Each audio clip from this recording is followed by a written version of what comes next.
विद्यार्थी मित्रगण आणि बरेचसे पालक आहेत आणि शिक्षक वर्ग। आजचा दिवस म्हणजे 15 ऑगस्ट 1947 आपला भारत देश स्वतंत्र झाला। हे तुम्हाला सर्वांना माहितीच आहे, काही वेगळं सांगण्याची गरज नाही, कारण आजचं युग म्हणजे काय आहे, गुगलचं युग आहे। गुगलवर सर्च केली पाहिजे ती माहिती भेटते। मी सांगायची काही जास्त गरज तर नाही की त्या सांगू, अजून सांगायचं सांगतो मी। आता बरेच जण सांगितले आपल्या देशात स्वतंत्र घेण्याचे, बरेच शूरवीरांनी आपलं जीवन बलिदान केलं, रक्ताची आहुती दिली, संसाराची आहुती दिली नाही, आताही देतात, आताही आजही चालतात। एवढं सहजासहजी आपलं स्वतंत्र भेटलेलं नाही। तुम्हाला चांगलंच माहिती आहे, आपण सर्वच गावकरी गावात राहणारी माणसं आपण सिटीमध्ये जन्मलेलं नाही। घरच्या एकाच बापाला जन्मलेल्या लेकराच्या वाट्या होण्यासाठी सुद्धा त्यांचं डोकं फुटलं पाहिजे। बरेचसे लोगों सर आपको शायद मेरे ख्याल से मराठी समझना नहीं होगा। आप एक बाप के बेटे को पैदा होने तो भी अगर डिवाइडेशन करना है तो सर तोड़ना पड़ता है, पुलिस स्टेशन को जाना पड़ता है, तब जाके हमारे डिवाइडेशन होता है। ये तू खा ले तब जाके मानता है।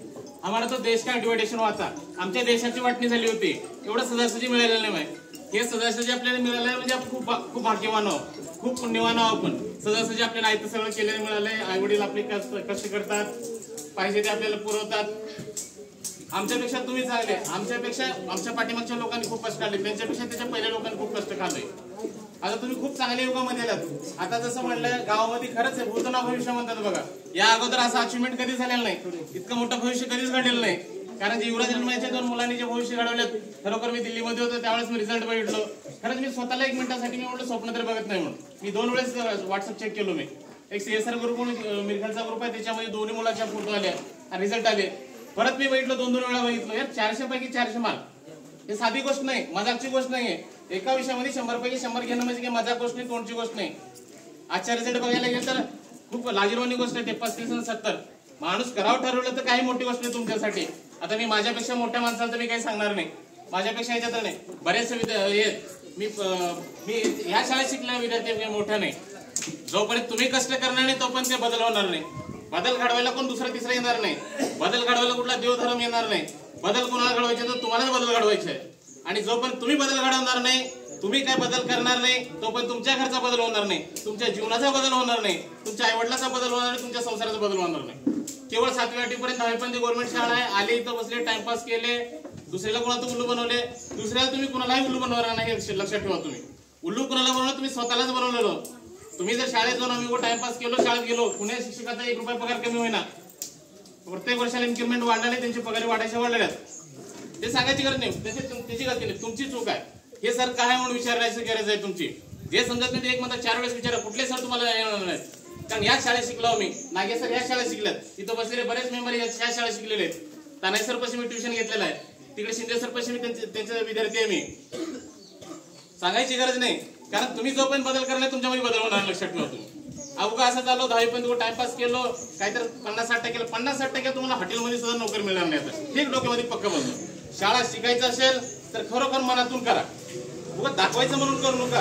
आम्ही चाललो शाळेत, त्याने चालले मी चाललो त्याने चाललो, मी बऱ्याच शाळेचं बैठलं सर। हमारे गाँव में कम से कम आज की डेट में 10 बस आते से बाहर से, मैं बहुत सारे स्टूडेंट से मैं बात किया सर, कुछ भी नहीं सर। देखा जाए तो उन लड़कों को 1 to 100 तक गिनने नहीं आ रहा सर। एक साइड से बोला जाए 1 to 100 कंटिन्यू बोल रहे सर, 76 है हमको ये भी पता नहीं है। सेव पुटअप नहीं होना चाहिए, किंवा दाखवणारे होणार नाही पाहिजे की त्याचा मुलगा कल्याणला चालला म्हणजे माझा मुलगा घालायचं। आई वडिलांची सुद्धा तेवढी जबाबदारी आहे, किंवा माझा मुलगा शाळेत चालले तर खरोखर काही शिकतोय का नाही बघायचं। तुमची सुद्धा तेवढी जबाबदारी आहे की त्यांनी घेतलं, ते 2 मुली घेतल्या, त्यांनी काय वेगळ्या शाळेत शिकल्या नाहीत, या शाळेत शिकल्या, त्यांना सुद्धा कुठले दुसरे शिक्षक शिकवले नाहीत, या शिक्षकांनी शिकवले, या शाळेत शिकून त्यांनी फर्स्ट क्रमांक घेतले। युवराज जन्मलेचे 2 मुलं इथे ह्या शाळेत शिकलेले आहेत। जोपर्यंत तुम्ही तुमच्यामध्ये काय तर बदल करणार नाही, तुम्हाला कोण विचारणार नाही।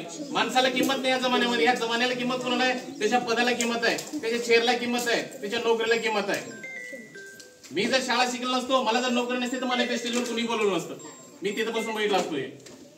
कारण माझी ओळख काय म्हणजे माझी नोकरी ओळख आहे, इथं सरांची ओळख काय म्हणजे त्यांना नोकरी आहे म्हणून आहे। ज्याच्या त्याकडे पद आहे, पदाशिवाय किंमत नाही माणसाला, हे लक्षात ठेवा कधी इथून। आता विद्यार्थी तर बस असं आले की कोणाच्या जर लग्नाला जायचं तर लगीन लागली, जेवण करायचं, घरी जायचं, हे दिमागातून काढून टाका तुम्ही। असं वाटेल तुम्हाला की मी पुढे काहीतरी करेन, किंवा आता हे विषय खरोखर हे बोलायचा विषय नाही। 15 ऑगस्ट भाषण आहे, याच्यामध्ये काहीतरी देशभक्ती, पण देशभक्तीवर सांगायचं मला काही गरज वाटत नाही। कारण तुम्ही जर आता ह्या जमान्यात जर तुम्ही नाही सुधारलो, आता जर तुम्ही खरोखर लाईफला सिरियसली नाही घेतलो, एवढं जीवन खरोखर कठीण आहे। अगोदरचे लोक कमीत कमी शेतात काम करून जगायचे, आता शेतातले काम सुद्धा बंद झालेत. माय तुम्ही अगोदर खुरपून खायचो, खुरपायची पण स्कीम खतम, औषध मारलं काम खतम, बायाला खुरपायला पण काम लागणं गेले आता. मी गावात जन्मलो, मला गावातलीच भाषा येते, मला बाहेरची भाषा येत नाही. मलाही दिल्लीमध्ये राहिलं तर मला भाषा गावातलीच येते. आणि हकीकत आहे, अगोदर पाईपलाईन खंडाला तर काम होते तुम्हाला, यापुढे तुम्हाला पाईपलाईन लावायला सुद्धा कामं नाही.